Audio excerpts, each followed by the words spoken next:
منکو اسکر بی‌شرفی و بی‌ناموسی برای طلبک‌بای داده می‌شود. چرا نام گزیت SSSR است؟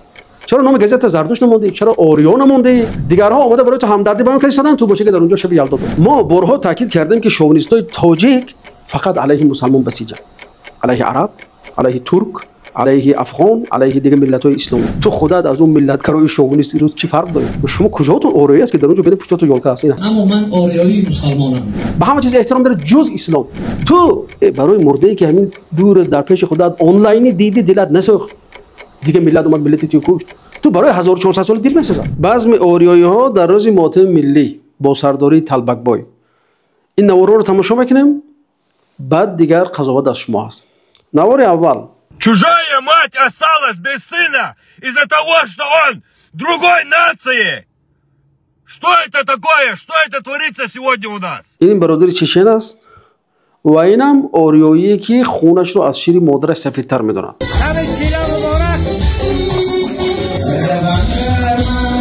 نمونه دیگر از مردم قزاق. Я вот насчет мальчика Кабельджона хотел также напомнить. Там есть такой момент о том, что родители все-таки несут ответственность за воспитание своих детей. اینم آریایی ما.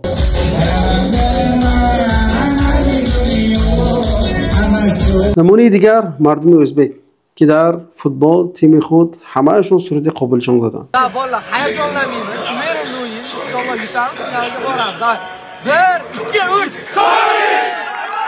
این qabr azobidan jahannamdan sendan panoh so'raymiz. Ya Robbim bizlarga xayrli umr bergin.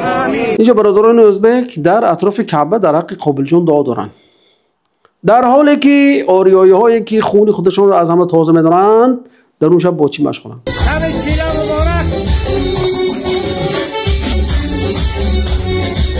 نمونه دیگر مردم ازبک. nima uchun o'sha bola o'ldirilganiga tushuna olmadik. Shuning uchun ham biz qaror qildik ikkalamiz ham. Shu 2 kun mobaynida men boshqa blogerlardan ham Buxorolik blogerlardan iltimos qilardim. Hajviy narsa qo'ymaylik. To'g'ri, bizning tirikchiligimiz shu. Lekin qo'ymaylik shu kun. Befarq bo'lmaslik kerak bu narsaga. Shu bolani haqiga duo qilaylik hammamiz. اینم یکی از مضحکچی‌های ازبک است که میگه که ما در این شب و روز از دیگر برادرای بلاگر ما التماس داریم که در این شب و روز دیگر همون نوارهای مضحکوی خود را به نمایش نگذارن برای خاطر احترام قابلجان و مادر قابلجان. در حالی که این آریایی هایی که میگن که ما خون ما از شیر مادر سفیدتر است ببینید به چی مشغول است.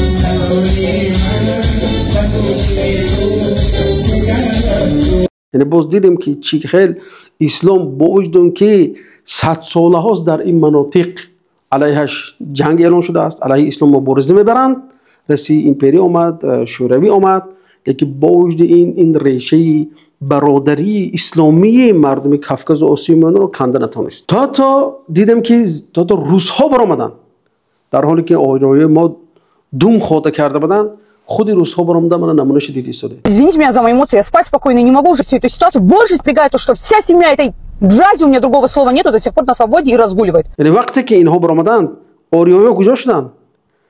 نیاگراها کجا شدن؟ اینا ببینید کجا.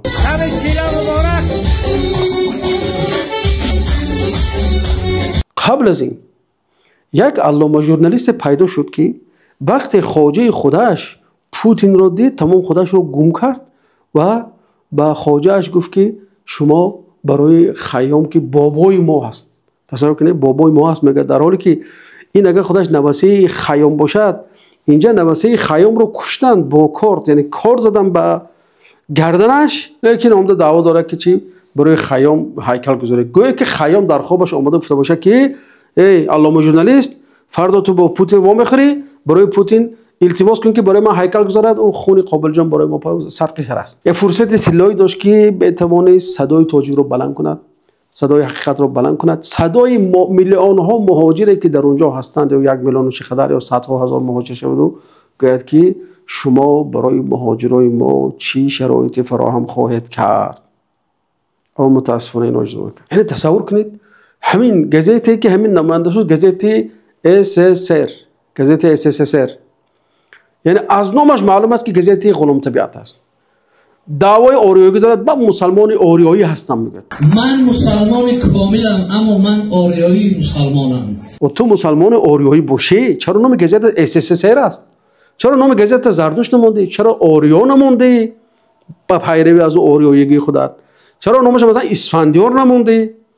خیر رستم کنه بمونه، چون که رستم علیه زردشتی ها شمشیر زد. رستم پیروی دین حضرت نوح علیه السلام بود. زردشتی ها بارها خواستن رستم رو کشتن، نتونستن با سرداری اسفندیار، بلکه خود اسفندیار کشته شد. تو خیر رستم نمیمونی، آخر آریا میموندی، زردشت میموندی اگر تو آریایی باشی، اگر یا کوروش میموندی، کوروش کبیر، خشایار میموندی، مثلا داریوش میموندی. مثلا تو در آریاگویت هم دروغگو هستی.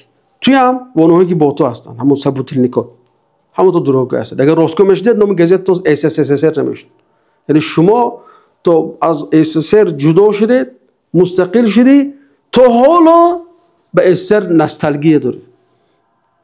خوشت نمیاد که تاجیک مستقل شد. همگی جایزه اسکار رو میدونیم. انا کو اسکار بی‌شرفی و بی‌ناموسی با جناب طلبک‌بای که خودش را معبد آریایی و معبد زردشتی میداند و مسئول آتش مقدس پلاو شب یلدا میداند، برای طلبک‌بای داده می شود.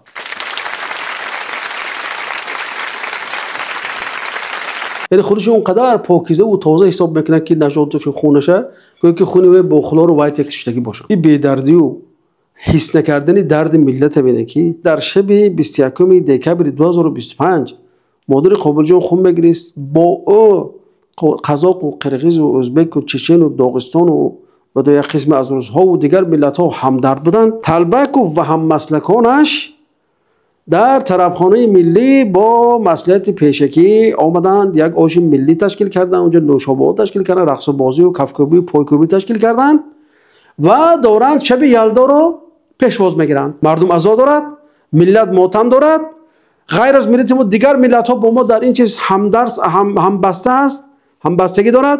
این باشد شب یلدا رو پیشواز میگیرد. یلدا در همین روز ماتم؟ بله در همین روز ماتم. یعنی تصور کن، من این برای تو میگم تصور کن، یا انسان پسرش یا برادرش یا اون خویش تبارش مردگی است، مردم از دیگر دهه از دیگر شهر برای همدردی بیان کردن میان، برای همبستگی میآیند. این صاحب مرده رو مونده رقص و بازی دارد. از بیرون آدمایی که به همدردی آمدن چی فکر میکنن در این چیز؟ یعنی ببینید تو تاجیک هستی، آریایی هستی، با خونت هم سفید است، از دیگران سفیدتر هستی، برای این فرزند تاجیک قابل جان مثل تو هم تاجیک است و آریایی است و مسلمان است. خیلی تو شاید که خرسنده که یک مسلمان کم شده باشه، احتمال تو از خرسندی رو این کارو کرده باشه، من این احتمالم دور نیست. لیکن او هم ملیت تو بود، هم زبانی تو بود، دیگرها اومده برای تو همدردی بیان کردن، تو باشه که در اونجا شب یلدا داری.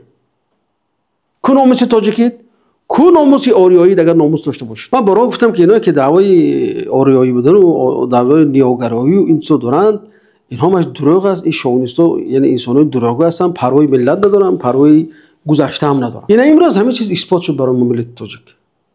یا بی غیرتی یا بی ناموسی یا بی دردی نسبت هم ملت خود رو اینو نشان دادن و چهره از نقاب هم از چهرهشون افتاد و مردم تاجیک دید که اینها در حقیقت کی هستند. ما بارها تاکید کردیم که شاونیستای تاجیک فقط علیه مسلمان بسیجن، علیه عرب، علیه ترک، علیه افغان، علیه دیگه ملت‌های اسلامی. همین که کار به سر روس‌ها افتید یا یگان ملت‌های غربی افتید، اونها دماشون خودی میشد، دیگه خودشون تالرانت نی، تحمل پذیر، نمیدونم چی جلوه میدن. فقط وقتی مسلمان دیدن دیگر چی به مسلمان دندان نشون میدن، چنگال نشون میدن، چون که مسلمان بیچاره دولت ندارد، مسلمان بیچاره حامی ندارد داخل حاضر. برای اونها با مسلمان چیان شیرن. با غیر مسلمان‌ها چی؟ با روس‌ها دیدیم که خیلی موش شدند و خودشون مثل موش به سوراخی زدن. برعکس برآمدن در روز خرسندی کردن، در روز رقص کردن، بازی کردن، کفکوبی و پایکوبی کردن و اون ژورنالیستی که رفت نام جرأت نکرد مثلا رو به دیگر طرف خون قابل جان خال خشک نشده، این برآمد اونجا درباره هیکل خیام نمیدونم چی صحبت کرد. یعنی روز بعد اون که این کفکوبی و پایکوبی رقص و بازی کرد، شب یلداش جشن گرفت، یک سحر خست که یگان چی برای صبوحی نوشیدن هیچی نیافت. یگان شاید عرق نیافت، یگان ویسکی نیافت، یگان چی وینا و نمیدونم چی نیافت. دیگه سرش چی درد کردن شروع کرد. یکی در یادش قابل جان زد. اومد و در اینجا پست گذاشته است. ببینید پستش بسیار پست خنده‌آور است. پست شرمندگی بی‌ناموسی است. میگوید که عذاب بس است. از آن بس است نفرتمان به ایدئولوژی شاونیستی ملتگرایی افزون نمود. بیاید اکنون این صحیفه تاریخمان را ورقگردانی کنیم. موتم بس است؟ بله موتم بس است طالبک بای، موتم بس است. لیکن تو اینجا اشاره عجایب کردی، گفتی که نفرتمان را به ایدئولوژی شاونیستی ملتگرایی افزون نمود. تو خودت از اون ملتگرای شوونیستی روز چی فرق داری؟ هر روز می‌نویسی ما آریایی هستیم، ما نژاد ما پاک است و دیگران نمیدونم چی هستن. هر روز قریب که توی مقاله داری که مقاله نوشته نمیتونی تو اصلا یک اونچه می‌نویسی در فیسبوک چند جمله فقط میگه که ما نژاد ما آریایی است. این معنیش اینه که دیگران نژادشون پست است. و تو خودت از اون شوونیست چی فرق داری؟ این ملتگرا تو ملتگرا است، تو اون ملتگرا چی فرق داری؟ تو میگه که این دین فقط خاص ما هست، میگه آریایی ها. آریایی تولد میشوند، آریایی نمیشوند. لیکن معلوم شد که تو آریایی تولد شدی نیست. تو آریایی تولد میشدی روزی ماتم این کودک، روزی ماتم ملت اونجا رفته کفکوبی کرده، رقص و بازی نمیکردی و عرق هم نمینوشید. باز در اونجا شما یالکای روسی گذاشته. و شما کجاتون آریایی است که در اونجا بین پشتاتون یالکا است؟ اینا من مسلمان کاملم، اما من آریایی مسلمانم. کدام آریایی یالکا رو جشن گرفته است؟ دیده شما تمام چیز مقدس میدونه، تمام چیز برای شما احترام دارد، به همه چیز احترام داره جز اسلام. دیگه این نقابات معلوم شد به بهانه آریایی آمده فقط کار تو اسلام سیاه کردن. باز میگه که ورق تاریخ بگردونیم و ورق تاریخ چخل میگردونیم. تو 1400 سال است، تو 1400 سال هر روز ابو میکوبی. تو برای مرده که همین دور از در پیش خودت آنلاینی دیدی دلت نسوخت، دیگه ملت اومد ملتی تو کشت، تو برای 1400 سال دل میسوزد. این اشکت اشکای تیمساح، اشکای تیمساحی است و اشک دروغ است. تو هیچگاه برای اون گذشته‌ای که در 1400 سال پیش وقتی مسلمان آمدند و کشته شدند در جنگ ها تو دلت نمیسوزد. تو غمت فقط غمی همون غمی منگی گوشتاسپی است، غمت غمی شکمت است، غمت غمی چخل کنی زیدی ملت برای. و الا این خونه که ولی خوش ناشده تو بالاش رقصیدی، پایکوبی کردی، کفکوبی کردی بالای خون، تو پروای آریایی نداری. یا نکند که قابل جان آریایی نباشد. تاجیک بود. چهره تاجیکی داشت. پس چرا آریایی زمان خودت قدرش نمیدونی؟ چرا تو زمان باباهای گذشته قدرش نمیدونی به احوالات؟ معلوم شد که آریا بازی اینها فقط برای خاطر شکم رو پر کردن است و آتش مقدس اونها فقط همون آتشی هست که با آن در زیر دیگ پلاو پخته می شود و قبله آنها این دسترخوان‌های شوربای و کباب و آش و شراب و منگ گوشتاسپی است. همین قدر من برای هر دو گروه می نوشم با نمایندگی از گروه سیوم